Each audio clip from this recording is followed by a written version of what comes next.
નમસ્તે મિત્રો, ગુજ્જુ કપલ ટ્રાવેલરમાં આપ સૌનું સ્વાગત છે। અત્યારે અમે લોનાવાલામાં એકદમ મોજે દરિયા છીએ અને અત્યારે અમે ત્યાંથી નીકળી અને કારલા કેવ જોવા માટે ચાલ્યા ગયા છે। કારલા કેવ છે 300 જેવા પગથિયા ચડી ઉપર દર્શન કરવા ગયા।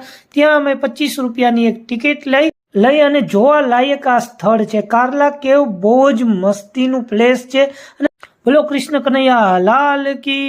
અને પછી શ્રીરામજીના દર્શન થઈ ગયા અને પછી અમે અમારી રૂટમાં આગળ નીકળી ગયા અને અમે જોવા રૂકી ગયા ખંડાલા ઘાટ। ખંડાલા ઘાટ તો એકદમ અનેરો હતો અને પછી અમે પાછા આગળ નીકળી ગયા અને કેમ્પિંગ લોકેશન ઉપર आज बन रही है राजस्थानी डिश दाल बाटी और बाटी भी स्पेशल बाटी बाफला। અને પછી કાજુ બનાવવા મની ફટાફટ દાલ બાટી અને અંધારી રાતમાં એટલું ડરાવણું જંગલ હતું ત્યાં ગરમા ગરમ અમે દાલ બાટી બનાવી।